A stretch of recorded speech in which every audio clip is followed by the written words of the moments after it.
Hello students, നമ്മൾ ഡിപ്രിസിയേഷനെ പറ്റിയാണ് കഴിഞ്ഞ വീഡിയോയിൽ ഡിസ്കസ് ചെയ്തത്. ഡിപ്രിസിയേഷൻ്റെ കൺസെപ്റ്റ് എന്താണെന്നും അതിൻ്റെ ഡിഫറെൻറ്റ് ക്ലാസിഫിക്കേഷനൊക്കെ നമ്മൾ ഡിസ്കസ് ചെയ്തു.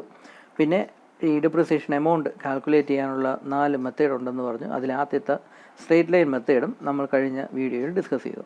അപ്പോൾ ഈ വീഡിയോയിൽ ബാക്കിയുള്ള 3 മെത്തേഡ്സാണ് നമ്മൾ ഡിസ്കസ് ചെയ്യാനായിട്ട് പോകുന്നത്. ഓരോ സാമ്പിൾ പ്രോബ്ലവും കൂടെ നമ്മൾ നോക്കും, ന്യൂമറിക്കൽ പ്രോബ്ലം കൂടെ നോക്കും. എക്സാമിന് ന്യൂമറിക്കൽ പ്രോബ്ലം ചോദിക്കാനുള്ള സാധ്യതയുണ്ട്. അതുപോലെ തന്നെ ഇതിൻ്റെ തിയറി എഴുതാനായിട്ടും ചോദിക്കാറുണ്ട്.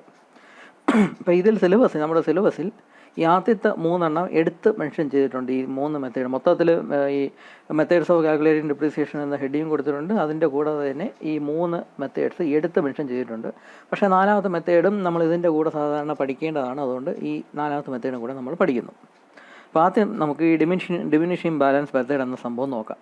നമ്മൾ കഴിഞ്ഞ വീഡിയോയിൽ ഈ സ്ട്രെയിറ്റ് ലൈൻ മെത്തേഡിനെ പറ്റി പഠിച്ചു. ഈ സ്ട്രെയിറ്റ് ലൈൻ മെത്തേഡിൻ്റെ രീതി എങ്ങനെയാണെന്ന് പറഞ്ഞാൽ, അതിൻ്റെ കൺസെപ്റ്റ് എന്താണെന്ന് പറഞ്ഞാൽ, ഈ ഡിപ്രിസിയേഷൻ എമൗണ്ട് എന്ന് പറയുന്നത് എല്ലാ വർഷവും ഈക്വൽ വാല്യൂ തന്നെയായിരിക്കും. ഒരേ എമൗണ്ട് തന്നെയായിരിക്കും ഓരോ വർഷം തോറും കുറഞ്ഞുകൊണ്ടിരിക്കും. അല്ലാതെ ഓരോ വർഷവും ഓരോ വാല്യൂ ആയിരിക്കത്തില്ല.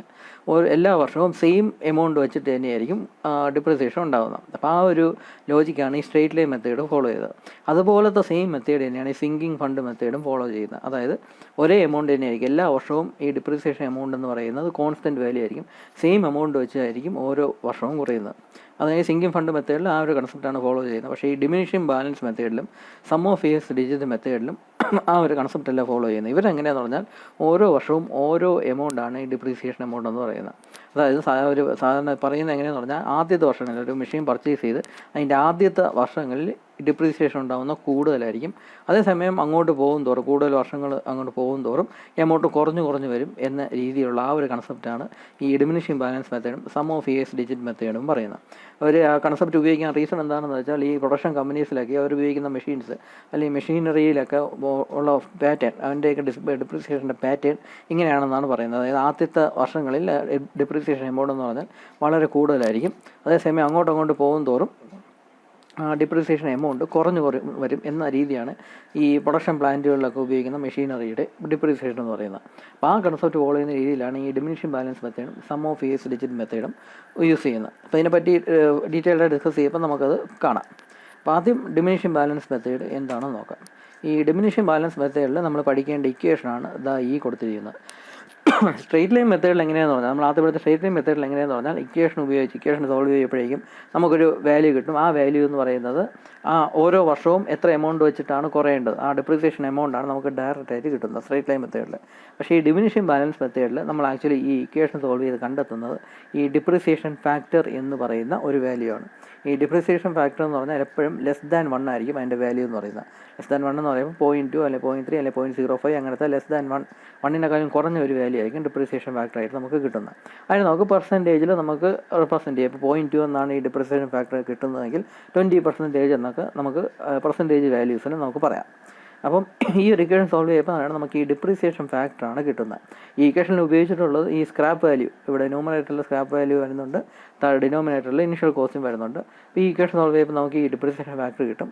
ഈ ഫാക്ടറിനെ ഓരോ വർഷവും ഉള്ള ബുക്ക് വാല്യൂ എന്ന് പറയുന്ന ആ എമൗണ്ടുമായിട്ടാണ് മൾട്ടിപ്ലൈ ചെയ്യേണ്ടത്. അപ്പോൾ ഈ ബുക്ക് വാല്യൂ എന്താണ് ഞാൻ കഴിഞ്ഞ ക്ലാസ്സിൽ നമ്മൾ ഡിസ്കസ് ചെയ്തായിരുന്നു. ബുക്ക് വാല്യൂ എന്ന് പറഞ്ഞാൽ അക്കൗണ്ടിങ് പർപ്പസിന് ഓരോ വർഷവും ആ മെഷീൻ്റെ കോസ്റ്റായിട്ട് അക്കൗണ്ടിങ് ബുക്കിൽ എഴുതുന്ന വാല്യൂ എന്താണോ അതാണ് ബുക്ക് വാല്യൂ എന്ന് പറയുന്നത്. അപ്പോൾ അത് ഓരോ വർഷവും കഴിയും തോറും ആ എമൗണ്ട് കുറഞ്ഞു കൊടുക്കുന്നത്. എത്രയാണ് ഡിപ്രിസിയേഷൻ എമൗണ്ട്, ആ എമൗണ്ട് കുറച്ചിട്ടുള്ള വാല്യൂ ആയിരിക്കും അക്കൗണ്ടിങ് ബുക്കിലൊക്കെ എഴുതുന്നത്. ആ എഴുതുന്ന വാല്യൂ ആണ് ബുക്ക് വാല്യൂ എന്ന് പറയുന്നത്. അപ്പോൾ ഈ ഡിപ്രിസിയേഷൻ ഫാക്ടറിനെ ആ പർട്ടിക്കുലർ ഇയറിലുള്ള ബുക്ക് വാല്യൂ ആയിട്ട് മൾട്ടിപ്ലൈ ചെയ്യുമ്പോഴാണ് നമുക്ക് അടുത്ത വർഷത്തേക്കുള്ള ഡിപ്രിസിയേഷൻ എമൗണ്ട് എത്രയാണെന്ന് കിട്ടുന്നത് എന്ന് നമുക്ക് പറയാം. പ്രോബ്ലം ചെയ്യുന്ന സമയത്ത് നിങ്ങൾക്കത് മനസ്സിലാവും. അപ്പോൾ എന്തായാലും ഡിപ്രിസിയേഷൻ ഫാക്ടർ കണ്ടെത്തുന്നു, അതിനെ ബുക്ക് വാല്യൂ ആയിട്ട് മൾട്ടിപ്ലൈ ചെയ്യുന്നു. അപ്പോഴാണ് നമുക്ക് ആക്ച്വലായിട്ടുള്ള ഡിപ്രിസിയേഷൻ എമൗണ്ട് എത്രയാണെന്ന് നമുക്ക് കിട്ടുന്നത്. അപ്പോൾ അതാണ് ഡിമിനിഷിംഗ് ബാലൻസ് മെത്തേഡ് എന്ന് പറയുന്നത്. അപ്പോൾ ഇതിന് ഒരുപാട്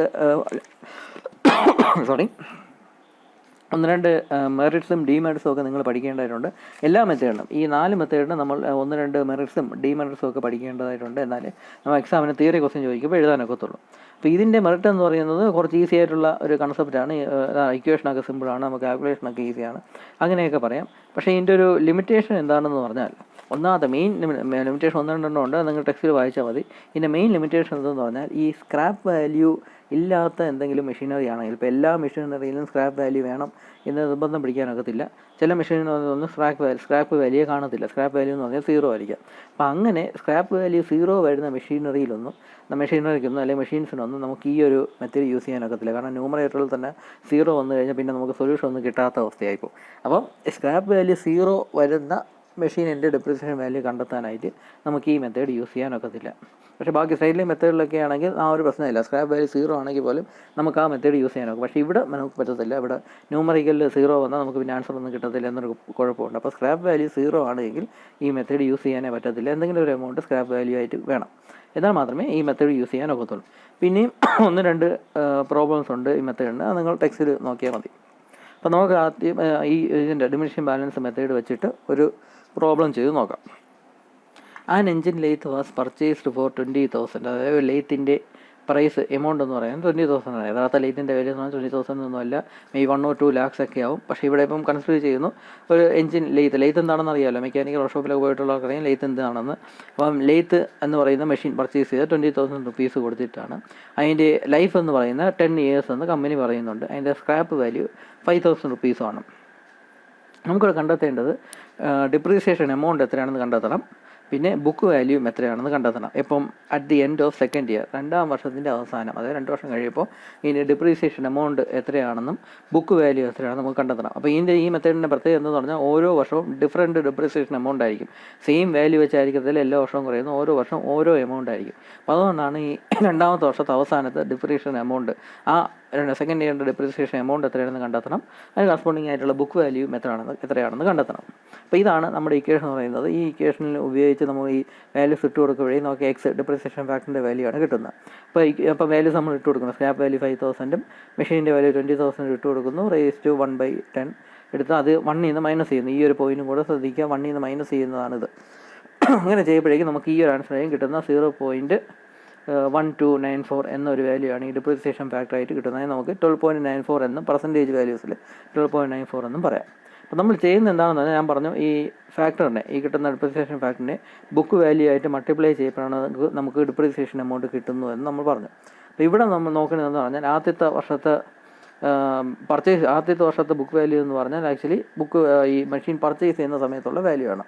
അപ്പോൾ അതെന്ന് പറഞ്ഞാൽ reduction value of the lathe after 1 year എന്ന് പറഞ്ഞാൽ 20,000, അതിൻ്റെ പർച്ചേസ് എമൗണ്ട് എത്രയാണ് 20,000 ഈ ഫാക്ടർ കൊണ്ട് മൾട്ടിപ്ലൈ ചെയ്യുന്നു. അപ്പോഴാണ് ആദ്യത്തെ വർഷം കഴിയുമ്പോഴുള്ള ഡിപ്രീസിയേഷൻ എമൗണ്ട് എത്രയാണെന്ന് കിട്ടുന്നത്. മെഷീൻ പർച്ചേസ് ചെയ്യുന്ന ആ എമൗണ്ടിനെ ഈ ഫാക്ടർ കൊണ്ട് മൾട്ടിപ്ലൈ ചെയ്യുമ്പോഴേക്കും ആദ്യത്തെ വർഷത്തെ ഡിപ്രീസിയേഷൻ എമൗണ്ട് കിട്ടും.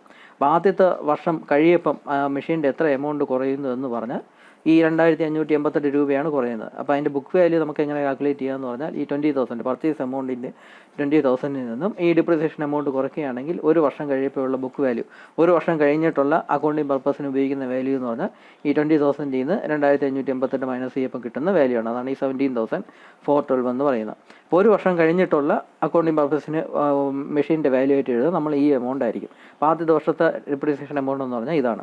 2ാമത്തെ വർഷത്തെ ഡിപ്രീസിയേഷൻ എമൗണ്ട് എത്രയാണെന്ന് കാൽക്കുലേറ്റ് ചെയ്യാനായിട്ട് നമ്മൾ ഈ എമൗണ്ട്, ഈ ബുക്ക് വാല്യൂ ആയ ഈ എമൗണ്ടുമായിട്ടായിരിക്കും ഈ ഡിപ്രീസിയേഷൻ ഫാക്ടറിനെ മൾട്ടിപ്ലൈ ചെയ്യുന്നത്. പിന്നെ 20,000 എന്ന വാല്യൂ എടുക്കത്തില്ല. അപ്പോൾ ഈ നമ്പറിനെ ഈ ഡിപ്രീസിയേഷൻ ഫാക്ടർ കൊണ്ട് മൾട്ടിപ്ലൈ ചെയ്യുമ്പോഴേക്കും നമുക്ക് ഈ എമൗണ്ട് കിട്ടും. അതാണ് ഈ 2ാം വർഷത്തെ അവസാനം, ആ പർട്ടിക്കുലർ ഇയറിൽ ഡിപ്രീസിയേഷൻ എമൗണ്ടാണ് ഈ എടുത്തിരിക്കുന്നത്, ഈ 2ാമത്തെ വർഷത്തെ ഡിപ്രീസിയേഷൻ എമൗണ്ട്. അത് നമുക്ക് കാണുമ്പോഴേ അറിയാം ആദ്യത്തെ വർഷത്തേക്കാളും കുറവാണ് 2ാമത്തെ വർഷം എന്ന് പറയുന്നത്. സെയിം എമൗണ്ട് അല്ല, കുറവാണ് വന്നിട്ടുള്ളത്. 2,253 എന്ന വാല്യൂ ആണ് കിട്ടിയിട്ടുള്ളത്. അപ്പോൾ 2ാമത്തെ വർഷത്തെ അവസാനം ബുക്ക് വാല്യൂ എത്രയാണെന്ന് പറഞ്ഞാൽ ഈ എമൗണ്ടിൽ നിന്ന് ഈ എമൗണ്ടിനെ മൈനസ് ചെയ്യണം. ഈ ബുക്ക് വാല്യൂ ആയ ഈ എമൗണ്ടിനെ ഈ ഡിപ്രീസിയേഷൻ എമൗണ്ട് കുറയ്ക്കുമ്പോഴേക്കും നമുക്ക് 15,159 കിട്ടും. ഇതാണ് 2 വർഷം കഴിയുമ്പോഴുള്ള ബുക്ക് വാല്യൂ എന്ന് പറയുന്നത്. അപ്പോൾ ഇങ്ങനെ ഓരോ വർഷം തോറും ബുക്ക് വാല്യൂയും കുറഞ്ഞുകൊണ്ടിരിക്കും, കറസ്പോണ്ടിങ് ആയിട്ട് ഈ ഡിപ്രീസിയേഷൻ എമൗണ്ടും കുറഞ്ഞുകൊണ്ടിരിക്കും. ഏറ്റവും കൂടുതൽ ഡിപ്രീസിയേഷൻ ഉണ്ടായത് ആദ്യത്തെ വർഷം കഴിഞ്ഞപ്പോഴാണ്. പിന്നെ അങ്ങോട്ടുള്ള പോകും തോറും, അങ്ങോട്ട് ഓരോ വർഷം തോറും കഴിയും തോറും ഈ ഡിപ്രീസിയേഷൻ എമൗണ്ട് ഓരോ വർഷവും കുറയേണ്ട മണി വാല്യൂ എന്ന് പറയുന്ന ആ ഡിപ്രീസിയേഷൻ എമൗണ്ടും കുറഞ്ഞു വരും. അപ്പോൾ ആ ഒരു കൺസെപ്റ്റാണ് ഈ ഡിമിനിഷിംഗ് ബാലൻസ് മെത്തേഡ് എന്ന് പറയുന്ന സംഭവം യൂസ് ചെയ്യുന്നത്. അപ്പോൾ ഈ ഇക്വേഷനാണ് നമ്മൾ കാണാതെ പഠിക്കേണ്ടത്. ഈ ഇക്വേഷന് വാല്യൂ ഇട്ട് കൊടുക്കുമ്പോൾ നമുക്ക് ഡിപ്രീസിയേഷൻ ഫാക്ടർ ആണ് കിട്ടുന്നത്. ഈ ഡിപ്രീസിയേഷൻ ഫാക്ടറിനെ ഈ ബുക്ക് വാല്യൂയിലോട്ടാണ് നമ്മൾ മൾട്ടിപ്ലൈ ചെയ്യുന്നത്. ബുക്ക് വാല്യൂ കൊണ്ട് മൾട്ടിപ്ലൈ ചെയ്യപ്പോഴാണ് അടുത്ത വർഷത്തേക്കുള്ള ഡിപ്രീസിയേഷൻ എമൗണ്ട് എത്രയാണ് കിട്ടുന്നത്. ഈ ഡിപ്രീസിയേഷൻ എമൗണ്ടിനെ ഈ ബുക്ക് വാല്യൂയിൽ നിന്ന് സബ്സ്ട്രാക്ട് ചെയ്യപ്പോഴാണ് നമുക്ക് അടുത്ത വർഷത്തെ ബുക്ക് വാല്യൂ കിട്ടുന്നത്. അപ്പോൾ അതിങ്ങനെ ചെയ്തിങ്ങനെ പോകും. അപ്പോൾ ഈ ഒരു മെത്തേഡാണ് ഡിമിനിഷിങ് ബാലൻസ് മെത്തേഡ് എന്ന് പറയുന്നത്. ഇനി നമുക്ക് അടുത്തത് നോക്കാം, സിങ്കിങ് ഫണ്ട് മെത്തേഡ്. ഈ സിങ്കിങ് ഫണ്ടിൻ്റെ മെത്തേഡിൻ്റെ ഈ ഇക്വേഷനാണ് ഇതാ ഇവിടെ തന്നിട്ടുള്ളത്. ഈ ഇക്വേഷൻ പഠിക്കുന്നതിന് മുന്നേ ഇതിൻ്റെ കൺസെപ്റ്റ് നമുക്കൊന്ന് മനസ്സിലാക്കണം. സിങ്കിങ് ഫണ്ട് മെത്തേഡിൻ്റെ കൺസെപ്റ്റ് അത് കുറച്ച് ശ്രദ്ധയോടെ മനസ്സിലാക്കേണ്ട ഒരു കാര്യമാണ്. മറ്റ് മെത്തേഡിൻ്റെ കാലമൊക്കെ കുറച്ച് പ്രത്യേകം ഒരു ഡിഫറൻ്റ് ആയിട്ടുള്ള ലോജിക്ക് ഫോളോ ചെയ്യുന്ന ഒരു മെത്തേഡാണ് സിങ്കിങ് ഫണ്ട് മെത്തേഡ് എന്ന് പറയുന്നത്. അപ്പോൾ അത് എന്താണ് സംഭവം എന്ന് വെച്ചാൽ, ഇപ്പം ഞാൻ കഴിഞ്ഞ വീഡിയോയിൽ നമ്മളൊരു എക്സാമ്പിൾ പറഞ്ഞായിരുന്നു. ഒരു കമ്പനിയിലൊരു മെഷീനറി 10 lakhs rupeesൻ്റെ ഒരു മെഷീനറി വാങ്ങിച്ച് വയ്ക്കുന്നതിൻ്റെ ഒരു എക്സാമ്പിൾ പറഞ്ഞായിരുന്നു. അപ്പോൾ അതുപോലെ ഇപ്പം വലിയൊരു കമ്പനിയാണെന്ന് കരുതുക. അപ്പം ഇങ്ങനത്തെ 10 lakhs rupeesൻ്റെ മെഷീനറി ഒരു 10 എണ്ണം അവർ വാങ്ങിച്ചു. അപ്പോൾ അതിൻ്റെ ലൈഫ് എന്ന് പറയുന്നത് 10 years ആണ്. അപ്പോൾ 10 ലക്ഷം രൂപയുടെ ഒരു 10 മെഷീൻ അവർ വാങ്ങിച്ച് വെച്ചിട്ടുണ്ട് പ്രൊഡക്ഷന് വേണ്ടി. അപ്പോൾ അതിൻ്റെ ലൈഫ് എന്ന് പറയുന്നത് 10 years ആണ്. എല്ലാം ഒറ്റ വർഷമാണ് അവർ പർച്ചേസ് ചെയ്തത്. അപ്പം 10 വർഷമാണ് ലൈഫ് എന്ന് പറയുന്നത്. അപ്പോൾ ഈ 10 വർഷം ആകുമ്പോഴേക്കും ഈ മെഷീൻസ് എല്ലാം മാറ്റിയിട്ട് പുതിയ മെഷീൻ വരുത്തണം. അത് പുതിയ മെഷീൻ വാങ്ങിച്ച് വയ്ക്കണം. അതായത് 10 വർഷം ആകുമ്പോഴത്തേക്കും ഈ 10 മെഷീനും ഒരുമിച്ച് മാറ്റേണ്ട അവസ്ഥ വരും. അപ്പം ഈ 10 ലക്ഷം രൂപ എടുത്ത് വാങ്ങിച്ച് 1 കോടി രൂപയായി അന്ന് പർച്ചേസ് ചെയ്തപ്പോൾ തന്നെ 10 വർഷം കഴിഞ്ഞപ്പോഴേക്കും ഈ കമ്പനി പിന്നെയും 1 കോടി രൂപ റൈസ് ചെയ്യേണ്ട ആവശ്യം വന്നു. പെട്ടെന്ന് എല്ലാം കൂടെ ഒരുമിച്ച് ഈ 10 മെഷീനും ഒരുമിച്ച് റീപ്ലേസ് ചെയ്യണം എന്നതാണ് രീതി. അപ്പം പെട്ടെന്ന് 1 കോടി രൂപ റൈസ് ചെയ്യേണ്ട അവസ്ഥ വരും. അപ്പോൾ ചിലപ്പോൾ ഫണ്ട് ഷോർട്ടേജൊക്കെ കമ്പനീസ് ഫേസ് ചെയ്യുന്ന ആ ഒരു അവസ്ഥയിലോട്ട് വരാം. മാത്രമല്ല, ഇപ്പം നമ്മൾ ഇന്ന് 10 ലക്ഷം രൂപ കൊടുത്തൊരു മെഷീൻ വാങ്ങിച്ചുവെങ്കിൽ 10 വർഷം കഴിയുമ്പോഴേക്കും ആ മെഷീൻ്റെ വില ചിലപ്പം 10 വർഷം ആയിരിക്കത്തില്ല. പുതിയ മെഷീൻ വാങ്ങിക്കണമെങ്കിൽ സെയിം മോഡൽ പുതിയ മെഷീൻ വാങ്ങിക്കണമെങ്കിൽ 10 lakhs കൊടുത്താൽ പോലെ, എന്തായാലും 10 lakhs കൊടുത്താൽ പോലെ മേ ബി 15 or 20 lakhs ചിലപ്പം കൊടുക്കേണ്ടതായിട്ട് വരും. അപ്പോൾ ആ സമയത്ത് 10 വർഷം കഴിഞ്ഞിട്ട് ഈ 10 ലക്ഷത്തിൻ്റെ 10 മെഷീൻ റീപ്ലേസ് ചെയ്യണമെന്ന് പറഞ്ഞാൽ may be more than 1 crore ഒക്കെ വേണ്ടി വരും. മേ ബി അപ് ടു 2 അല്ലെങ്കിൽ മോർ ദാൻ 2 crores ഒക്കെ വേണ്ടി വന്നു വരിക. അപ്പോൾ അത്രത്തോളം ഫണ്ട് പെട്ടെന്ന് റേസ് ചെയ്യാന്ന് പറഞ്ഞാൽ, പെട്ടെന്നൊരു വർഷം റേസ് ചെയ്യാന്ന് പറഞ്ഞാൽ ചിലപ്പം കമ്പനി എന്തെങ്കിലും ഫിനാൻഷ്യൽ ഡിഫിക്കൽറ്റിയൊക്കെ ഫേസ് ചെയ്തെന്ന് വരാം. അപ്പോൾ ആ ഒരു ഇഷ്യൂ മുന്നിൽ കണ്ട് തയ്യാറാക്കിയ ഒരു ഡെപ്രീസിയേഷൻ മെത്തേഡാണ് ഈ സിങ്കിങ് ഫണ്ട് മെത്തേഡ് എന്ന് വേണമെങ്കിൽ പറയാം. ഇതിൻ്റെ ലോജിക്ക് എന്തെന്ന് പറഞ്ഞാൽ, ഇവർ ഈ ഇക്വേഷൻ ഉപയോഗിച്ച് ഈ ഡെപ്രീസിയേഷൻ എമൗണ്ട് എത്രയാണെന്ന് കാൽക്കുലേറ്റ് ചെയ്യും. അപ്പോൾ ഈ ഡെപ്രീസിയേഷൻ എമൗണ്ട് എന്ന് പറഞ്ഞാൽ ഈക്വൽ വാല്യൂ ആണ്. എല്ലാ വർഷവും ഒരേ എമൗണ്ട് വെച്ച് കുറയുന്നു എന്ന കൺസെപ്റ്റാണ് ഇത് ഫോളോ ചെയ്യുന്നത്. അപ്പോൾ ഈ ഡെപ്രീസിയേഷൻ എമൗണ്ട് എത്രയാണെന്ന് കാൽക്കുലേറ്റ് ചെയ്യുന്നു ഈ ഇക്വേഷൻ ഉപയോഗിച്ച്. എന്നിട്ട് ഈ ഡെപ്രീസിയേഷൻ എമൗണ്ട് കാൽക്കുലേറ്റ് ചെയ്യുന്ന ഈ ഡെപ്രീസിയേഷൻ എമൗണ്ട്, ആ എമൗണ്ടിന് തുല്യമായ എമൗണ്ട് കമ്പനി ഏതെങ്കിലും ബാങ്കിൽ ഡിപ്പോസിറ്റ് ചെയ്യും. ബാങ്കിൽ അല്ലെങ്കിൽ എന്തെങ്കിലും ഫിനാൻഷ്യൽ ഇൻസ്റ്റിറ്റ്യൂഷനിൽ ഡിപ്പോസിറ്റ് ചെയ്യും. അപ്പം പലിശ കിട്ടുന്ന രീതിയിലായിരിക്കണം ഡിപ്പോസിറ്റ് ചെയ്യേണ്ടത്. അപ്പോൾ എത്രയാണോ ഡിപ്രീസിയേഷൻ എമൗണ്ട് ആയിട്ട് കിട്ടുന്ന ആ സെയിം എമൗണ്ട് ഈ കമ്പനി അവരുടെ റവന്യൂവിൽ നിന്ന് എടുത്ത് അവർ ഏതെങ്കിലും ബാങ്കിൽ അവരുടെ അക്കൗണ്ടിൽ, അതായത് ഒരു ഫിക്സഡ് ഡിപ്പോസിറ്റ് പോലെ എങ്ങനെ ഡിപ്പോസിറ്റ് ചെയ്യണം. അപ്പോൾ അതിന് പലിശ കിട്ടേണ്ടതാണ്. അങ്ങനെ ഇപ്പോൾ 10 വർഷമാണ് ആ മെഷീൻ്റെ ലൈഫ് എങ്കിൽ ഈ 10 വർഷവും ഓരോ വർഷവും കഴിയും തോറും ഈ എത്രയാണോ ഡിപ്രീസിയേഷൻ എമൗണ്ട് ആ സെയിം എമൗണ്ട് അവരുടെ പ്രോഫിറ്റിൽ നിന്ന് അല്ലെങ്കിൽ റവന്യൂവിൽ നിന്നോ ആ എമൗണ്ട് എടുത്ത് അവരിങ്ങനെ ഇൻവെസ്റ്റ് ചെയ്യും, ബാങ്കിൽ ഇങ്ങനെ ഇൻവെസ്റ്റ് ചെയ്യും. അങ്ങനെ 10 വർഷം കഴിയുമ്പോഴേക്കും അവരുടെ ബാങ്ക് അക്കൗണ്ടിൽ ഒരു നല്ലൊരു തുക ആയി മാറും. ഈ ഡിപ്രീസിയേഷൻ എമൗണ്ട് അതിന് തുല്യമായ എമൗണ്ട് അവർ ഡിപ്പോസിറ്റ് ചെയ്തുകൊണ്ടിരിക്കുകയാണല്ലോ. മാത്രമല്ല അതിന് പലിശയും കിട്ടുന്നുണ്ട്, 8% അല്ലെങ്കിൽ 10% പലിശയും കിട്ടുന്നുണ്ട്. അപ്പോൾ അതിനനുസരിച്ച് നല്ലൊരു തുക ആയി മാറും. 10 വർഷം കഴിയുമ്പോഴേക്കും നല്ലൊരു തുക ആയി മാറും. അപ്പോൾ ഈ പഴയ മെഷീൻ 10 വർഷമായി ലൈഫ് എത്തിയ മെഷീനെ റീപ്ലേസ് ചെയ്ത് പുതിയ മെഷീൻ വാങ്ങിക്കേണ്ട സമയം വരെ ഇപ്പോൾ അവർക്ക് ഈ ഫണ്ട് ഉപയോഗിച്ച് മെഷീനൊക്കെ വാങ്ങിക്കാം. അറ്റ്ലീസ്റ്റ് ഈ ഫണ്ട് തന്നെ മതിയാവത്തില്ല, എന്നാലും ഒരു മേജർ ഷെയർ ഈ ഫണ്ടിൽ നിന്ന് തന്നെ എടുത്ത് അവർക്ക് മെഷീനൊക്കെ പർച്ചേസ് ചെയ്യാം. അപ്പോൾ അത്രത്തോളം ഫൈനാൻഷ്യൽ ഷോർട്ടേജ് വരത്തില്ല. അപ്പോൾ ആ ഒരു കൺസെപ്റ്റാണ് ഇവിടെ ഫോളോ ചെയ്യുന്നത്. മാത്രമല്ല, നമ്മൾ ഇൻവെസ്റ്റ് ചെയ്യുന്ന സമയത്ത് പലിശ ഇൻട്രസ്റ്റ് റേറ്റ് കിട്ടണമെന്ന് പറഞ്ഞു, പലിശ കിട്ടേണ്ടതാണ്. അപ്പോൾ ഇൻട്രസ്റ്റ് റേറ്റ് എത്രയാണോ അതാണ് നമ്മളുടെ ഐ എന്ന് പറഞ്ഞെടുക്കുന്നത്. ആ ഇൻട്രസ്റ്റ് റേറ്റും കൂടെ നമ്മുടെ ഈ ഫോമുലയിൽ അപ്ലൈ ചെയ്യുന്നുണ്ട് ഡിപ്രീസിയേഷൻ എമൗണ്ട് കാൽക്കുലേറ്റ് ചെയ്യാനായിട്ട്. ഫോമുല ഇവിടെ കാണുമ്പോൾ പറയാം, സി എന്ന് പറഞ്ഞാൽ ഇനിഷ്യൽ കോസ്റ്റ് ആണ്, എസ് എന്ന് പറഞ്ഞാൽ സ്ക്രാപ്പ് വാല്യൂ ആണ്. ഇവിടെ സ്ക്രാപ്പ് വാല്യൂ 0 വന്നാലും നമുക്ക് ഈ മെത്തേഡ് യൂസ് ചെയ്യാൻ പറ്റും. അപ്പോൾ അതിൻ്റെ കൂടെ ഐ എന്ന് പറയുന്ന ആ ഒരു സംഭവം കൂടെ യൂസ് ചെയ്യുന്നുണ്ട്. റേറ്റ് ഓഫ് ഇൻട്രസ്റ്റ് എത്രയാണെന്ന് കൂടെ യൂസ് ചെയ്യുന്നുണ്ട്. അപ്പോൾ അതും കൂടെ അപ്ലൈ ചെയ്തിട്ടുള്ള ഒരു എമൗണ്ടാണ് ഡിപ്രീസിയേഷൻ എമൗണ്ട് ആയിട്ട് കിട്ടുന്നത്. അപ്പോൾ ഓരോ വർഷവും ഇത് സെയിം എമൗണ്ട് തന്നെയാണ്, എല്ലാ വർഷവും സെയിം എമൗണ്ട് തന്നെയാണ് ഈ ഡിപ്രീസിയേഷൻ എമൗണ്ട് എന്ന് പറയുന്നത്. അപ്പോൾ ഓരോ വർഷവും കമ്പനി ഈ എമൗണ്ടിന് തുല്യമായ തുക എവിടെയെങ്കിലും ഇൻവെസ്റ്റ് ചെയ്യുക, ഏതെങ്കിലും ബാങ്കിൽ കൊണ്ട് ഇൻവെസ്റ്റ് ചെയ്യുക, ഒരു ഫിക്സഡ് ഡിപ്പോസിറ്റ് പോലെ ഇൻവെസ്റ്റ് ചെയ്യുക എല്ലാ വർഷവും. അപ്പോൾ അങ്ങനെ ഇൻവെസ്റ്റ് ചെയ്യും. അപ്പോൾ ഇൻവെസ്റ്റ് ചെയ്ത് കിട്ടുന്ന ഡിപ്പോസിറ്റ് ചെയ്ത് കിട്ടുന്ന കാശ് 10 വർഷം ലൈഫ് 10 വർഷമാണെങ്കിൽ 10 വർഷം കഴിയുമ്പോഴേക്കും നല്ലൊരു എമൗണ്ട് ആയിട്ട് മാറും. ആ എമൗണ്ട് ഉപയോഗിച്ച് അവർക്ക് മെഷീൻ പർച്ചേസ് ചെയ്യേണ്ടതായിട്ട് വരും. അപ്പോൾ ഈ കൺസെപ്റ്റൊക്കെ നിങ്ങൾ വിചാരിക്കുമ്പോൾ നല്ല കൺസെപ്റ്റാണെന്നൊക്കെ തോന്നും. പക്ഷേ ഇത് റിയൽ ലൈഫിൽ ആപ്ലിക്കേഷൻ വളരെ ലിമിറ്റഡ് ആണ് എന്ന് പറയാം. അതിൻ്റെ റീസൺ 1-2 മെയിനായിട്ടുള്ള റീസൺ ഉണ്ട്. ഒന്ന്, ഇപ്പം 10 ലക്ഷം രൂപ കൊടുത്ത് ഇന്ന് വാങ്ങിക്കുന്ന മെഷീൻ 10 വർഷം കഴിയുമ്പോഴേക്കും ചിലപ്പം അതേ മോഡലുള്ള അതേ സ്പെസിഫിക്കേഷനുള്ള മെഷീൻ നമ്മൾ 10 ലക്ഷം കൊടുത്താലും ചിലപ്പോൾ കിട്ടത്തില്ല എന്ന് വരും. ആ സെയിം മെഷീൻ തന്നെ ചിലപ്പം 15-20 ലക്ഷമൊക്കെ ആയെന്നിരിക്കും. അപ്പോൾ അപ്പം തന്നെ വലിയ ഡിഫറൻസ് വന്നതാണ്, എമൗണ്ടിൽ വലിയൊരു ഡിഫറൻസ് വന്നതാണ്. പിന്നെ ഇങ്ങനെ നമ്മൾ ഈ എമൗണ്ട് കൊണ്ട് ബാങ്കിൽ ഡിപ്പോസിറ്റ് ചെയ്യുന്നതിലൊന്നും അർത്ഥമില്ല എന്നൊക്കെ വേണമെങ്കിൽ പറയാം. അതൊരു ലിമിറ്റേഷൻ. രണ്ടാമത്തെ ലിമിറ്റേഷൻ എന്ന് പറഞ്ഞാൽ നമ്മൾ ഇന്ന് വാങ്ങിച്ച ഒരു മെഷീൻ, 10 ലക്ഷം രൂപ കൊടുത്തൊരു മെഷീൻ വാങ്ങിച്ചു, 10 വർഷം കഴിയുമ്പോഴേക്കും അതിൻ്റെ ടെക്നോളജി തന്നെ മാറിക്കാണും, പുതിയ ടെക്നോളജിയൊക്കെ വന്നതാണ്. പുതിയ ടെക്നോളജി യൂസ് ചെയ്യുന്ന രീതിയിൽ പുതിയ അഡ്വാൻസ്ഡ് ആയിട്ടുള്ള പ്രോഡക്റ്റ്സ് മാനുഫാക്ചർ ചെയ്യാൻ പറ്റുന്ന രീതിയിൽ പുതിയ അഡ്വാൻസ്ഡ് ആയിട്ടുള്ള മെഷീനറി വന്ന് കാണും. പിന്നെ ഈ 10 ലക്ഷത്തിന് നമ്മൾ വാങ്ങിച്ച ആ മെഷീനറിന് ആ മോഡൽ പിന്നെ ആ കമ്പനി വാങ്ങിക്കാനേ ശ്രമിക്കത്തില്ല. പുതിയ ടെക്നോളജിയിലുള്ള മെഷീനായിരിക്കും നമ്മൾ വാങ്ങിക്കുന്നത്. പുതിയ ടെക്നോളജിയിലുള്ള മെഷീൻ എന്ന് പറഞ്ഞാൽ മേ ബി ഈ 10 ലക്ഷത്തിൻ്റെ ഈ പഴയ മെഷീൻ 4 എണ്ണത്തിന് പകരം ആ പുതിയ ടെക്നോളജിയിലുള്ള ഒരു മെഷീൻ മതി എന്ന സിറ്റുവേഷനൊക്കെ ആയിരിക്കാം ചിലപ്പോൾ. അപ്പോൾ അത് മാത്രമല്ല, അതിന് കാശ്, അതിൻ്റെ എമൗണ്ട് എന്ന് പറയുന്നത് എൻ്റയർലി ഡിഫറൻ്റ് ആയിരിക്കാം. നമുക്ക് ഗസ് ചെയ്യാൻ പോലും പറ്റാത്ത രീതിയിലുള്ള എമൗണ്ട് ആയിരിക്കും. ചിലപ്പം പഴയ മെഷീനേക്കാളും വില കുറഞ്ഞെന്നിരിക്കാം ആ മെഷീന്, പുതിയ മെഷീന്, അല്ലെങ്കിൽ പഴയ മെഷീനേക്കാളും ഒരുപാട് എമൗണ്ട് കൂടിയതായിരിക്കാം പുതിയ മെഷീന്.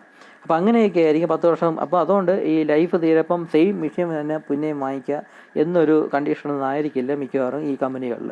അപ്പോൾ അതുകൊണ്ട് തന്നെ ഈ സിങ്കിങ് ഫണ്ട് മെത്തേഡിൻ്റെ ആവശ്യവുമില്ല എന്നുള്ള രീതിയാണ് ആൾക്കാർ പറയുന്നത്. അപ്പോൾ ഇതൊക്കെയാണ് അതിൻ്റെ ഡീമെറിറ്റ്സ് എന്ന് പറയുന്നത്. അപ്പോൾ എന്തായാലും ഈ മെത്തേഡ്, സിങ്കിങ് ഫണ്ട് മെത്തേഡ് ഉപയോഗിച്ചിട്ടുള്ള ഒരു പ്രോഗ്രാം നമുക്ക് ഒന്ന് നോക്കാം. ഒരു പ്രോഗ്രാമില്ല, ഒരു ന്യൂമറിക്കൽ പ്രോബ്ലം നമുക്ക് നോക്കാം.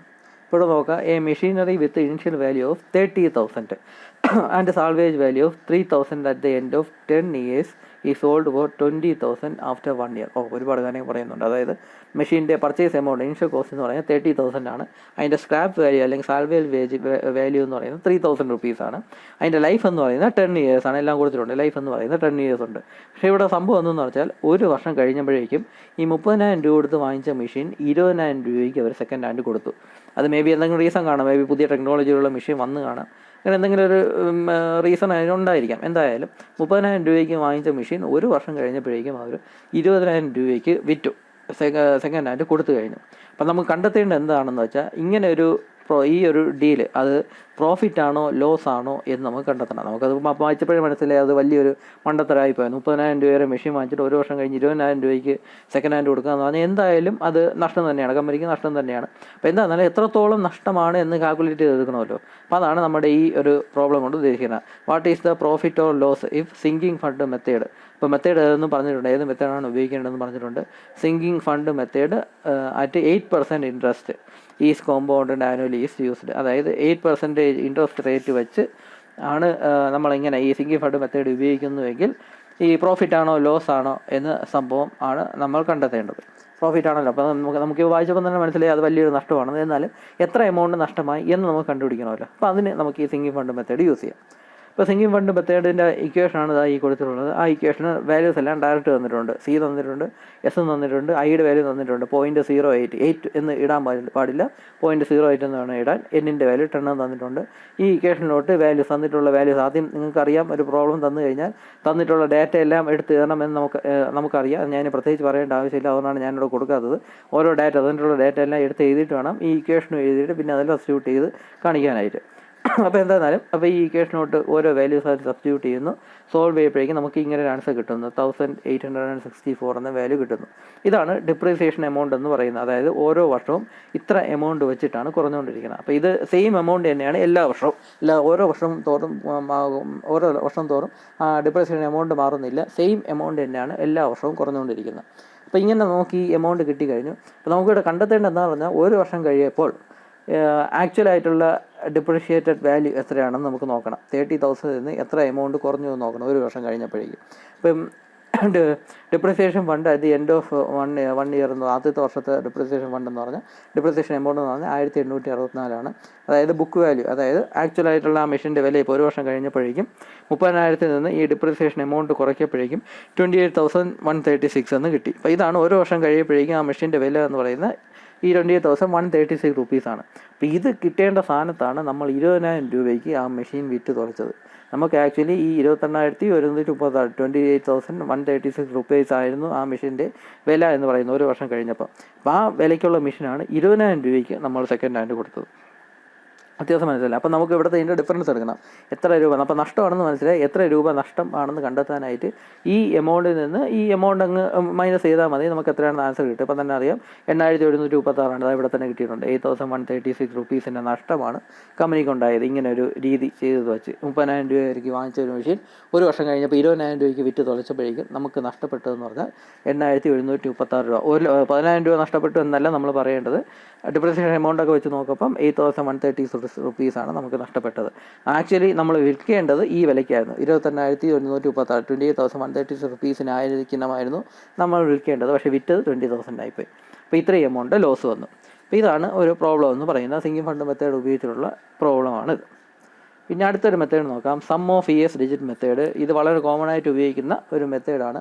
സിലബസിൽ എടുത്ത് മെൻഷൻ ചെയ്തില്ല എന്നേ ഉള്ളൂ. പക്ഷേ ഡിപ്രിസിയേഷൻ മെത്തേഡ്സ് ഏതൊക്കെയാണെന്ന് ചോദിച്ചിട്ടുള്ളത്. അപ്പം അങ്ങനെ ചോദിക്കുന്ന സ്ഥിതിക്ക് ഇതും കൂടെ പഠിച്ചേക്കത്തുള്ളൂ. വളരെ കോമൺ ആയിട്ട് ചോദിക്കുന്ന വളരെ കോമൺ ആയിട്ട് ഉപയോഗിക്കുന്ന ഒരു മെത്തേഡാണ് ഈ sum of ES digit method എന്ന് പറയുന്നത്.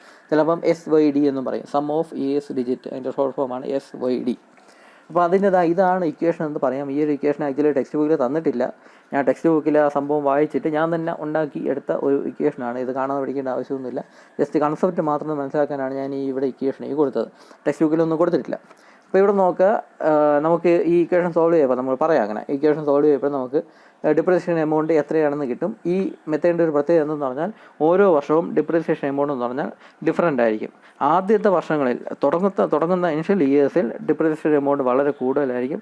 അങ്ങോട്ട് വർഷങ്ങൾ കൂടുന്തോറും ഡിപ്രിസിയേഷൻ എമൗണ്ട് കുറഞ്ഞു വരും എന്നൊരു കൺസെപ്റ്റാണ് ഇത് ഫോളോ ചെയ്യുന്നത്.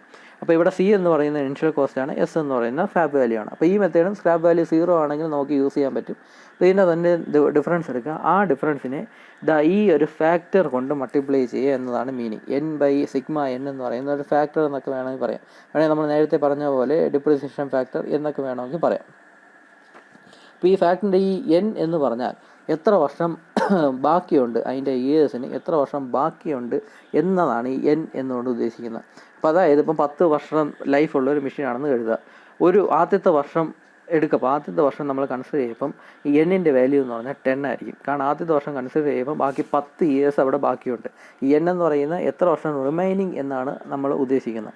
അപ്പോൾ ആദ്യത്തെ വർഷത്തെ എടുക്കുമ്പോൾ 10 വർഷം ബാക്കിയുണ്ട് എന്നാണ് നമ്മൾ പറയുന്നത്. അപ്പോൾ അവിടെ Nൻ്റെ വാല്യൂ 10 ആയിരിക്കും. അപ്പം ആ വർഷത്തെ ഡിപ്രിസിയേഷൻ എമൗണ്ട് കാൽക്കുലേറ്റ് ചെയ്യുന്ന സമയത്ത് ഇതിൻ്റെ ഈ ന്യൂമറേറ്റർ എന്ന് പറയുന്നത് ഇപ്പോൾ 10 ആണ് നമ്മൾ കൊടുക്കേണ്ട. അതിൻ്റെ ലൈഫ് 10 ഇയേഴ്സ് ആണ് എങ്കിൽ.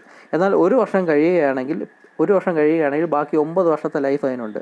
അപ്പോൾ ആ 9 എന്ന് പറയുന്നതാണ് ഇവിടെ N ആയിട്ട് എടുക്കുന്നത്. അപ്പോൾ എത്ര വർഷമാണ് ബാക്കി വരുന്നത്, റിമൈനിങ് പ്രോഡക്റ്റിൻ്റെ ലൈഫിൻ്റെ റിമൈനിങ് ഇയേഴ്സ് എത്രയാണോ അതാണ് N എന്ന് പറഞ്ഞുകൊണ്ട് എടുക്കുന്നത്. അപ്പോൾ അതാണ് നമ്മൾ ഓരോ തവണയായിട്ട് മൾട്ടിപ്ലൈ ചെയ്യുന്നത്.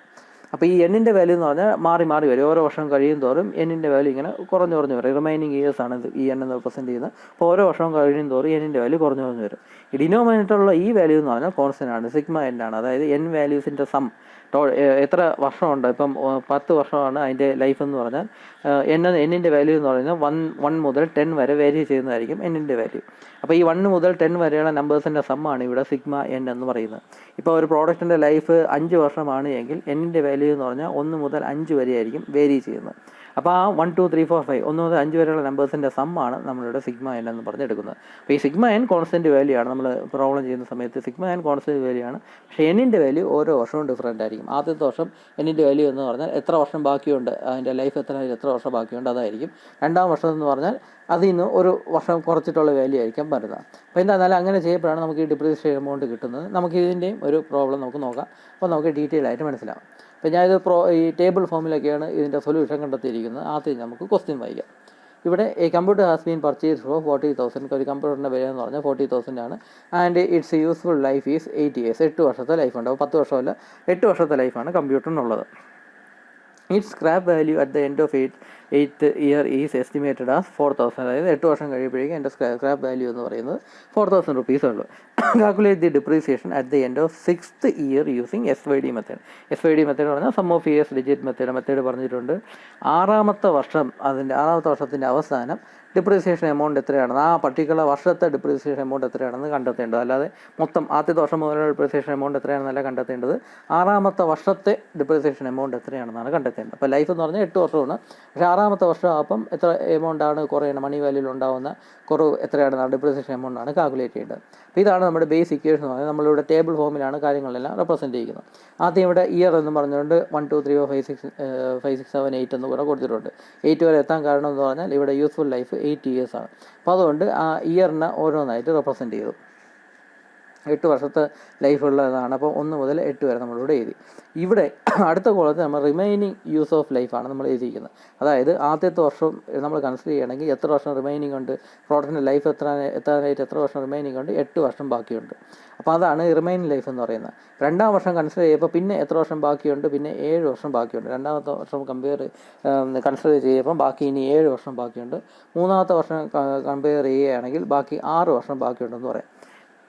അപ്പോൾ ആ റിമൈനിങ് ഇയറിൻ്റെ എഴുതാനാണ് ഇതാ ഈ കോളം ഇട്ടിട്ടുള്ളത്. അപ്പോൾ ഇത് എഴുതാൻ സിമ്പിൾ തന്നെയാണ്. ഇവിടെ 1 2 3 1 മുതൽ എത്ര ഇയറിൻ്റെ എത്ര വരെ എഴുതിയോ അതിനകത്ത് തിരിച്ച് എഴുതിയാൽ മതി. 8765 എന്നാണ് നമ്മുടെ ഇവിടെ എഴുതിയിരിക്കുന്നത്. 8765 4 3 2 1 എന്ന് പറഞ്ഞുകൊണ്ട് തിരിച്ച് ചെയ്തിട്ടുണ്ട്. അതാണ് ഈ റിമൈനിങ് യൂസ് ഓഫ് ലൈഫ് എന്ന് പറയുന്നത്. അപ്പോൾ കൂടുതൽ ആലോചിക്കാൻ നിൽക്കേണ്ട ആവശ്യമില്ല. ലൈഫ് എത്രയാണെന്ന് നോക്കാം. ലൈഫ് ഇപ്പോൾ 10 ഇയർ ആണെങ്കിൽ 1 മുതൽ 10 വരെ ലിസ്റ്റ് ചെയ്യുക. റിമൈനിങ് യൂസ് ഓഫ് ലൈഫ് എന്ന് പറഞ്ഞിട്ട് 10ൽ നിന്ന് താഴോട്ടും ലിസ്റ്റ് ചെയ്യുക. ഇവിടെ ഇപ്പോൾ 8 വർഷമാണ് ലൈഫ് പറഞ്ഞിട്ടുള്ളത്. അതുകൊണ്ട് 1 മുതൽ 8 വരെ എന്ന് എഴുതി റിമൈനിങ് യൂസ് ഓഫ് ലൈഫ് എന്ന് പറഞ്ഞാൽ 8 മുതൽ 1 വരെയുള്ള നമ്പേഴ്സ് എഴുതിയിട്ടുണ്ട്. എന്നിട്ട് ഈ 36 എന്ന് പറഞ്ഞാൽ ഇതിൻ്റെ സമ്മാണ്. ഇതാണ് എൻ എന്ന് പറഞ്ഞുകൊണ്ടിരിക്കുന്നത്. സ്മോൾ ലെറ്റർ എൻ എന്ന് പറഞ്ഞുകൊണ്ടിരിക്കുന്നത് ഈ റിമൈനിങ് യൂസ് ഓഫ് ലൈഫാണ്. സിഗ്മ എൻ എന്ന് പറഞ്ഞാൽ ടോട്ടൽ എന്നിൻ്റെ സമ്മാണ് ഈ സിഗ്മ എൻ എന്ന് പറയുന്നത്. അതാണ് 36 ആയിട്ട് കൊടുത്തിട്ടുള്ളത്. അതായത് ഈ 8 + 7 + 6 + 5 + 4 + അതിൻ്റെ മൊത്തം നമ്പേഴ്സിൻ്റെ സമ്മ് അതാണ് 36 എന്ന് പറയുന്നത്. ഇനി അടുത്ത ഈ ഡിപ്രിസിയേഷൻ ഫാക്ടർ, നമ്മൾ ഈ എഴുതിയ ഡിപ്രിസിയേഷൻ ഫാക്ടർ നോക്കാം. അത് ഓരോ വർഷവും ഓരോന്നാണ്. അപ്പോൾ ഈ ഓരോ വർഷവും ഓരോന്ന് പറഞ്ഞാൽ n/σn ആണ്. ഈ സിഗ്മ എൻ എന്ന് പറയുന്നത് ഒരു കോൺസ്റ്റൻറ്റ് വാല്യൂ ആണെന്ന് ഞാൻ പറഞ്ഞു. 36 ആണ് ഡിനോമിനേറ്റർ വരുന്നത്. പക്ഷേ ന്യൂമറേറ്റർ ഡിഫറൻ്റ് ആയിരിക്കും. ഇവിടെ എന്നിൻ്റെ വാല്യൂ ആണ് എന്നാൽ ഓരോ വർഷം കഴിയുന്നതോടെ എന്നിൻ്റെ വാല്യൂ ഡിഫറൻ്റ് ആയിരിക്കും. എന്ന് പറഞ്ഞാൽ എത്ര വർഷം റിമൈനിങ് ഉണ്ട് എന്നാണ് n എന്ന് പറയുന്നത്. അപ്പോൾ അത് ഇവിടെ നമ്മൾ എഴുതിയിരിക്കുകയാണ്. ഇവിടെ 8/36 7/36 6/36 എന്ന് കൊടുത്തിട്ടുണ്ട്. ഈ 36 എല്ലാം കോൺസ്റ്റൻ്റ് ആണ്. കാരണം സിഗ്മ എൻ എന്ന് പറയുന്ന കോൺസ്റ്റൻ്റ് ആണ്. അത് നമുക്കിവിടെ കിട്ടി. അതാണ് ഈ ഡിനോമിനേറ്റർ ആയിട്ട് വരുന്നത്. ന്യൂമറേറ്ററിൽ വരുന്നത് ഈ റിമൈനിങ് ലൈഫ് എത്രയാണെന്ന് നമ്മൾ ഇവിടെ എഴുതി ആ എമൗണ്ടാണ് ഇവിടെ ന്യൂമറേറ്ററിൽ നമുക്ക് എഴുതാനുള്ളത്. ഇവിടെ 8 എന്ന് പറഞ്ഞാൽ 8 എഴുതി, ഇവിടെ 7 എന്ന് പറഞ്ഞാൽ 7 എഴുതി, ഇവിടെ 6 ആയതുകൊണ്ട് 6 എഴുതി. കാരണം ന്യൂമറേറ്റർ എന്ന് പറയുന്നത് ഈ റിമൈനിങ് ലൈഫ് എത്രയുണ്ടോ അതാണ് നമ്മളുടെ ന്യൂമറേറ്റർ ആയിട്ട് എഴുതേണ്ടത്. ഡിനോമിനേറ്റർ കോൺസ്റ്റൻ്റ് ആണ്. നമുക്ക് ഈ കിട്ടിയ വാല്യൂ തന്നെയാണ് കോൺസ്റ്റൻ്റ് ആയിട്ട് എഴുതുന്നത്. ഇനി അടുത്തതാണ് ഓരോ വർഷത്തെയും ഡിപ്രിസിയേഷൻ എമൗണ്ട് എത്രയാണെന്ന് കാൽക്കുലേറ്റ് ചെയ്യേണ്ടത്. ഇവിടെ ഞാൻ ഇവിടെ എഴുതി C - S എന്ന് പറഞ്ഞാൽ ഇവിടെ C എന്ന് പറഞ്ഞാൽ 40,000 ആണ്, S എന്ന് പറഞ്ഞാൽ 4,000 ആണ്. അപ്പോൾ റിമൈനിങ് അപ്പോൾ അതിൻ്റെ ഡിഫറൻസ് എന്ന് പറഞ്ഞാൽ 16,000 ആണ്. ഈ 16,000നെയാണ് നമ്മൾ ഈ ഡിപ്രിസിയേഷൻ ഫാക്ടർ കൊണ്ട് ഓരോ വർഷവും മൾട്ടിപ്ലൈ ചെയ്യുന്നത്. അപ്പോൾ ആ സ്റ്റെപ്പാണ് ഇവിടെ കൊടുത്തിട്ടുള്ളത്. 40,000 - 4,000 കൊടുത്തിട്ടുണ്ട്. അതെല്ലാ വർഷവും സെയിം തന്നെയാണ്. അതിന് മാറ്റമൊന്നുമില്ല. എല്ലാ വർഷവും സെയിം തന്നെയാണ്. മാറ്റം എന്ന് പറയുന്ന സംഭവം ഈ ഒരു ഡിപ്രിസിയേഷൻ ഫാക്ടറിലാണ് ഈ മാറ്റം വരുന്നത്. ഈ അത് ഡിപ്രിസിയേഷൻ ഫാക്ടർ എഴുതേണ്ടത് ഇവിടുത്തെ ആ ഫാക്ടർ എടുത്ത് ഇവിടെയും എഴുതിയാൽ മതി. ഇവിടെ 8/16 എന്ന വാല്യൂവിനെയാണ് ഈ 36,000 40,000 - 4,000 പറഞ്ഞാൽ 36,000 ആണ്. അപ്പോൾ ഈ ഫാക്ടറിനെ 36,000 കൊണ്ട് മൾട്ടിപ്ലൈ ചെയ്യുമ്പോഴേക്കും നമുക്ക് കിട്ടുന്ന ആൻസർ 8,000 ആണ്. അതായത് ആദ്യത്തെ വർഷം കഴിയുമ്പോഴേക്കും 8,000 റുപ്പീസാണ് ആ മെഷീൻ്റെ പ്രൈസിൽ നിന്ന് കുറയേണ്ടത്. അതായത് ആദ്യത്തെ വർഷം കഴിയുമ്പോൾ 8,000 റുപ്പീസിൻ്റെ കുറവാണ് വന്നിട്ടുള്ളത്. അതാണ് 8,000 ആണ് ഈ ഡിപ്രിസിയേഷൻ എമൗണ്ട് എന്ന് പറയുന്നത്. രണ്ടാമത്തെ വർഷം കഴിയുമ്പോഴേക്കും നമുക്ക് ഈ ഇക്വേഷനിൽ ഇട്ട് കൊടുക്കുമ്പോഴേക്കും നമുക്ക് ആൻസർ 7,000 നിന്ന് കിട്ടും. അതായത് രണ്ടാമത്തെ വർഷം കഴിയുമ്പോൾ ആ വർഷം മാത്രം 7,000 രൂപ ആ മെഷീൻ്റെ വിലയായിട്ട് കുറഞ്ഞിട്ടുണ്ട്. അപ്പോൾ ഇവിടെ 40,000 ആയിരുന്നു. മെഷീൻ പർച്ചേസ് ചെയ്തപ്പോൾ 40,000 ആയിരുന്നു. ആദ്യത്തെ വർഷം കഴിഞ്ഞപ്പോഴേക്കും അതിൽ നിന്ന് 8,000 റുപ്പീസ് കുറഞ്ഞെന്ന് പറയുന്നത് 32,000 ആയിട്ട് മാറി. രണ്ടാം വർഷം തീർന്നപ്പോഴേക്കും ഈ 30,000 നിന്ന് 7,000 രൂപ പിന്നെയും കുറഞ്ഞു. അപ്പോൾ 30,000 നിന്ന് 7,000 രൂപ കുറയുകയെന്ന് പറഞ്ഞാൽ അപ്പോഴത്തേക്കും 25,000 ആയി. അപ്പോൾ 2 വർഷം കഴിഞ്ഞപ്പോഴേക്കും മെഷീൻ്റെ വില എന്ന് പറയുന്നത് 25,000 ആയി. 40,000 വാങ്ങിച്ചാൽ 2 വർഷം കഴിഞ്ഞപ്പോഴേക്കും 25,000 ആയി. മൂന്നാമത്തെ വർഷത്തെ ഡിപ്രിസിയേഷൻ എമൗണ്ട് നമ്മൾ ഈ ഒരു ഇക്വേഷൻ ഉപയോഗിച്ച് ഫോർമുല ഉപയോഗിച്ച് നമ്മൾ കണ്ടെത്തുന്നത്. അപ്പോൾ 6,000 എന്ന് കിട്ടി.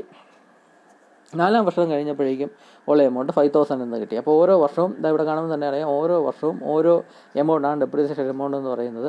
അതിങ്ങനെ കുറഞ്ഞു വരും. ഏറ്റവും കൂടുതൽ ഡിപ്രിസിയേഷൻ എമൗണ്ട് ഉണ്ടായത് ആദ്യത്തെ വർഷം കഴിഞ്ഞപ്പോഴാണ്. രണ്ടാമത്തെ വർഷം അതിനേക്കാളും കുറച്ച് കുറവ്, മൂന്നാം വർഷം അതിനേക്കാളും കുറച്ച് കുറവ്, അങ്ങനെ ഓരോ വർഷം കഴിയുന്നതോറും കുറഞ്ഞു വരും. നമുക്കിവിടെ കണ്ടെത്തേണ്ടത് 6ാമത്തെ വർഷത്തെ ഡിപ്രിസിയേഷൻ എമൗണ്ട് എത്രയാണെന്നാണ് കണ്ടെത്തേണ്ടത്. 6ാമത്തെ വർഷത്തെ ഇതാണ് 6ാമത്തെ വർഷം. 6ാമത്തെ വർഷത്തെ ഡിപ്രിസിയേഷൻ എമൗണ്ട് നമ്മൾ കാൽക്കുലേറ്റ് ചെയ്തെടുത്ത് എത്രയെന്ന് പറഞ്ഞാൽ 3,000 ആണ്. 3,000 ആണ് നമുക്ക് കിട്ടിയത്. അപ്പോൾ ഈ ഇക്വേഷനിൽ ഇവിടെ എടുക്കുമ്പോൾ പറഞ്ഞാൽ C - S എന്ന് പറഞ്ഞാൽ 40,000 - 4,000 ആണ്. ഇവിടെ n/σn എന്ന് കൊടുത്തിട്ടുണ്ട്. സിഗ്മ n 36 ആണ്. അപ്പോൾ 6 വർഷം നമ്മൾ 6ാമത്തെ വർഷം എടുക്കുമ്പോഴേക്കും ഇനി അതിന് 3 വർഷമുണ്ട് എന്ന കൺസെപ്റ്റാണ്. അപ്പോൾ 6ാമത്തെ വർഷം കംപ്ലീറ്റ് ആവണം, പിന്നെ 7ാമത്തെ വർഷവും 8ാമത്തെ വർഷം. അപ്പോൾ ആ ഒരു കൺസെപ്റ്റാണ് നമ്മളിവിടെ ഫോളോ ചെയ്യുന്നത്. അപ്പം അതിനനുസരിച്ച് നമ്മളിവിടെ ചെയ്യുമ്പോഴേക്കും 3000 റുപ്പീസ് എന്ന് കിട്ടും. അതാണ് depreciation at the end of 6th year എന്ന് പറയുന്നത് 3000 റുപ്പീസാണ്. അപ്പോൾ ഇങ്ങനെ ടേബിൾ ഫോമിൽ എഴുതി നമ്മളിങ്ങനെ കാണിക്കുക. നമ്മൾ കൂടുതൽ ആലോചിച്ച് കൺഫ്യൂഷൻ ആക്കാനായിട്ട് നിൽക്കരുത്. നമ്മൾ ഇയറിൻ്റെ യൂസ്ഫുൾ ലൈഫ് എത്രയാണോ അത് നമ്മളിവിടെ ലിസ്റ്റ് ചെയ്യുക, 1 2 3 4 എന്ന് ലിസ്റ്റ് ചെയ്യുക. അതിൻ്റെ റിമൈനിങ് ലൈഫ് എന്ന് പറഞ്ഞാൽ അതിൻ്റെ നേരെ റിവേഴ്സ് എടുത്ത് ആ നമ്പേഴ്സ് അങ്ങ് എഴുതുക. എന്നിട്ട് ഡിപ്രിസിയേഷൻ ഫാക്ടറിൻ്റെ ഒരു കോളം വരച്ച് ആ ഡിപ്രിസിയേഷൻ ഫാക്ടർ എഴുതുക. അത് ഡിനോമിനേറ്റർ എന്നുള്ള കോൺസ്റ്റൻ്റ് ആയിരിക്കും, ന്യൂമിനേറ്റർ എന്ന് പറയുന്നത് ഇവിടെ എഴുതിയ ആ എമൗണ്ട് ആയിരിക്കും ന്യൂമിനേറ്റർ. അപ്പോൾ അതിനെ ഈ വാല്യൂ, ഇതും കോൺസ്റ്റൻറ്റ് വാല്യൂ ആണ്, എല്ലാത്തിനും കോൺസ്റ്റൻറ്റ് തന്നെയാണ്, 40,000 - 4,000 എന്ന് പറയുന്നത്. അപ്പോൾ ഇതും കൂടെ മൾട്ടിപ്ലൈ ചെയ്യുമ്പോഴേക്കും നമുക്ക് ഡിപ്രിസിയേഷൻ എമൗണ്ട് കിട്ടും. അതാണ് ആ വർഷം ആ മെഷീൻ്റെ പ്രൈസിൽ നിന്ന് കുറയേണ്ട എമൗണ്ട് എന്ന് പറയുന്നത്. അപ്പോൾ ഇങ്ങനെയാണ് ഈ sum of years digit method. ഈ സം ഓഫ് ഇയേഴ്സ് എന്ന് പറയാൻ കാര്യം ഇതിനെ സം ചെയ്തെടുക്കുന്നുണ്ട്. ഇതെന്ന് പറയാൻ വർഷമാണ്, ആ വർഷത്തിന് സം ചെയ്തെടുക്കുന്നുണ്ട്. അതുകൊണ്ടാണ് ഈ സം ഓഫ് ഇയേഴ്സ് എന്ന് പറയുന്ന പേര് കിട്ടിയത്. Sum of year digit method ഇങ്ങനെയാണ് സോൾവ് ചെയ്യേണ്ടത്. അപ്പോൾ ഇങ്ങനെ 4 മെത്തേഡാണ് ഈ ഡിപ്രിസിയേഷൻ ഉള്ളത്. നമുക്ക് അടുത്ത വീഡിയോ നമുക്ക് വേറൊരു ടോപ്പിക്ക് ഡിസ്കസ് ചെയ്യാം. Thank you.